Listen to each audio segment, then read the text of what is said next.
کے اندر بری کیا، جس کا مطلب یہ تھا کہ عمران خان کا ان سے کوئی تعلق نہیں. اور میں نے آپ کو بتایا تھا کہ اگلی خبر اب آئے گی اسلام آباد ہائی کورٹ سے. اسلام آباد ہائی کورٹ سے جو سائفر کیس ہے جس کے متعلق کہا گیا تھا جی عمران خان ادھر سے بھی بری ہو جائے ادھر سے بری ہو جائے، یہ جو کیس ہے نا یہ مدر آف آل کیسز ہے.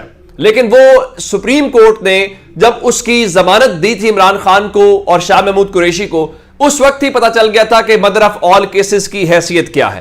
لیکن اس کے بیچ میں آپ کو وہ تو دوں گا ہی دوں گا، میں نے آپ کو ایک خبر اور بھی دی تھی. میں نے آپ کو بتایا تھا کہ حسن اور حسین نواز جو نواز شریف کے صاحبزادے ہیں، ان کا کیس لگا ہوا ہے، فیصلہ محفوظ ہو گیا جس کے بعد عدالت نے فیصلہ سنانا ہے. تو میں نے آپ کو کہا تھا کیا فیصلہ سنانا ہے؟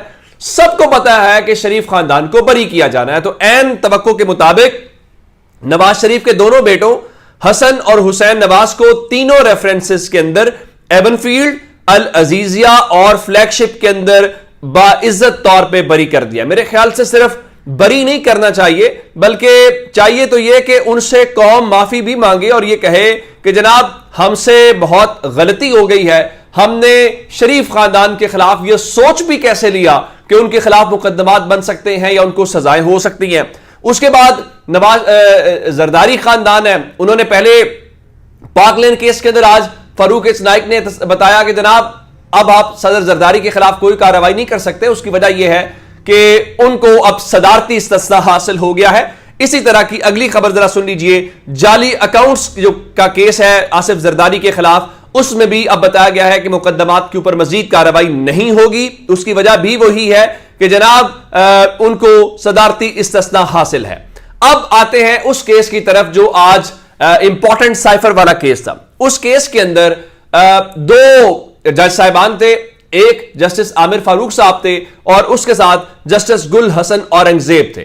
آج جو بنیادی سوال تھا وہ یہ تھا کہ دیکھیے یہ انکوائری شروع کس طرح ہوئی ہے اور یہ انکوائری شروع کس نے کی ہے. تو عمران خان کے وکیل سلمان صفدر نے یہ کہا کہ سوال پہلا یہ ہمارا یہ ہوتا ہے کہ جب 5 اکتوبر 2022 کو اس کیس کی سائفر کی انکوائری شروع کی گئی تو اس حوالے سے کوئی دستاویز عدالتی ریکارڈ کے اوپر نہیں ہے کہ آخر یہ انکوائری شروع کس نے کی ہے. تو جس کا مطلب یہ ہے کہ اگر کوئی دستاویز ریکارڈ کے اوپر نہ ہو تو یہ کیس ہی ختم ہو جاتا ہے. ان کا تفتیشی افسر نے اپنے بیان میں لکھا کہ 5 اکتوبر کو انکوائری ڈی جی ایف آئی اے نے کی ہے، ان کی ہدایت کے اوپر شروع کی گئی ہے، جبکہ ڈی جی ایف آئی اے اس کیس میں گواہ بھی نہیں ہے.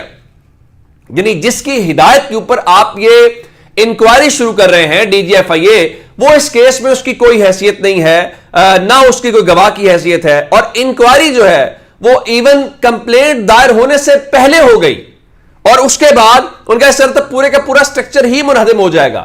چونکہ کمپلینٹ آئی جو اس وقت کے جن کی مدعیت میں یہ سارا کچھ ہوا، سیکرٹری داخلہ جو نسیم کھوکر ہیں، تو ان سے پہلے یہ کس طرح سے ہو سکتا ہے. اصل بات ایک تو یہ والی اس کے اندر ہو گیا. اب ایک سوال یہ ہوا. نمبر 2 یہ تھا کہ اب اس سے بات آگے چلی گئی نا، کل وہ پوچھتے رہے کہ کیا ہے بھائی وہ ہمیں بتاؤ سائفر والا کیا اس کو ٹویسٹ کیا گیا. آج کہ یہ کیس شروع کیوں ہوا، شروع کس نے کیا، اس کے اوپر کہا جی ہمارے پاس کوئی عدالتی دستاویز سامنے نہیں آئی، لیکن جو صاحب شروع کر رہے ہیں ان کا اس کیس سے تعلق نہیں ہے. نمبر 1. نمبر 2، سپریم اسلام آباد ہائی کورٹ نے کہا کہ دیکھیے فیئر ٹرائل کے لیے قانونی تقاضوں کو پورا کیا جانا ضروری ہے.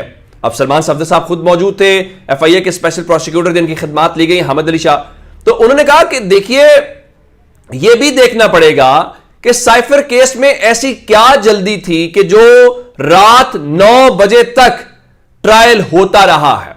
یہ رات کو عمران خان کے کیسز میں عدالتیں کھلنے کی ایک بڑی پرانی تاریخ ہے. اب انہوں نے کہا کہ اب دیکھنا یہ ہے کہ شام کے ٹرائل کی کیا حیثیت ہوگی اور اتنی بے چینی کیا تھی کہ آپ رات 9 بجے تک ٹرائل کرتے رہے. تو جسٹس میاں گل حسن نے پھر جسٹس عامر فاروق نے پہلے یہ پوچھا، پھر گل حسن اورنگزیب صاحب نے پوچھا کہ ٹرائل کی آخر اتنی جلدی کیا تھی. تو اس پہ وکیل نے کہا کہ شاید کسی ڈیڈ لائن کے اوپر پہنچنا چاہ رہے تھے جج صاحب یا وکلا یا جو بھی سارا ہو رہا تھا. تو انہوں نے کہا کہ اگر میں یہ کہوں کہ یہ اسلام آباد کی تاریخ کا متنازع ترین ٹرائل تھا تو یہ کہنا بالکل بھی غلط نہیں ہوگا. اب اس حوالے سے پھر اگلی بات ہوئی، کورٹ نے کہا کہ دیکھیے جو ایکیوزڈ ہوتا ہے وہ ہمیشہ لا کا فیوریٹ چائلڈ ہوتا ہے. کیونکہ دیکھیں نا دنیا میں اصول ہے کہ جب تک الزام ثابت نہ ہو جائے ملزم کو ہمیشہ آپ معصوم تصور کرتے ہیں, جس کے اوپر نون لیگ نے چیخیں ماری تھی جب جسٹس منصور علی شاہ صاحب نے عمران خان کے متعلق کہا تھا کہ وہ تو معصوم ہے. اور یہ قانون کیا ہے؟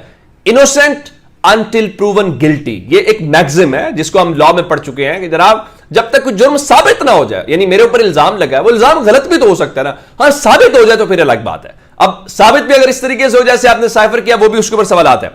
اچھا, اب انہوں نے یہ کہا کہ اگر آپ سے حق کے دفاع یا جرا کا حق چھین لیا جائے تو اس کا مطلب یہ ہوتا ہے کہ آپ کی حق تلفی ہوئی ہے, اور اس کا مطلب پھر یہ بھی ہے کہ فیئر ٹرائل نہیں ہوا. تو اب اگلی بات یہ ہوئی, عدالت نے یہ کہا کہ جناب وہ جو 2 وکیل تھے جو سرکاری اسٹیٹ کاؤنسل ڈیفنس جس کو کہتے ہیں, یہ سرکاری وکیل عدالت نے تعینات کیے تھے, کیا ایڈوکیٹ جنرل نے نام بھیجے تھے؟ تو سلمان صفدر جو عمران خان کے وکیل ہیں ان کا جی بالکل, جو ایڈوکیٹ جنرل اسلام آباد ہیں انہوں نے یہ نام تعینات کیے تھے. تو پھر عدالت نے کہا کہ دیکھیے کہ ہمیں پھر ایڈوکیٹ جنرل کو بھی سننا پڑے گا کہ ان سرکاری وکلا کی سٹینڈنگ آخر کیا تھی کہ انہوں نے ان کو تعینات کیا. اور اس کے بعد اسلام آباد ہائی کورٹ نے ایڈوکیٹ جنرل کو نوٹس جاری کیا, اور پھر بتایا گیا صرف اصل بات یہ ہے کہ عمران خان کے کیس میں نہیں بلکہ شاہ محمود قریشی کے کیس میں بھی انہوں نے ہی ان کو کیا. اس کے اوپر آج عدالت نے کہا کہ یہ اپنی نوعیت کا بالکل ایک الگ کیس ہے.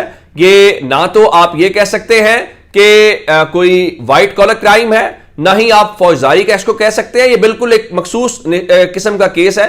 تو یہ سارا کچھ ہونے کے بعد آج جب اس پورے کے پورے ملبے کو عمران خان کے جو وکلا ہیں انہوں نے جب یہ کہا کہ انکوائری شروع کرنے کے حوالے سے ساری بات ہے, اور پھر جب ٹرائل کے حوالے سے کہا تو جیسے عامر فاروق صاحب نے کہا یہ بات ٹھیک ہے کہ روزانہ ٹرائل والی کوئی اتنی مسئلہ نہیں ہے, کہ کوئی قدغن نہیں ہے کہ روزانہ ٹرائل نہیں ہو سکتا, لیکن اس کی بھی کوئی لاجیکل گراؤنڈ ہونی چاہیے نا کہ آپ اس قدر جلد بازی میں یا یہ سارا کچھ جو ہے وہ کیوں کر رہے ہیں. اس سوال کا جواب بھی اب انہوں نے دینا ہے. اب اس سوال کا جواب کیا دیتے ہیں یہ ہمیں بعد میں پتہ چلے گا, یا پھر آپ نے جلد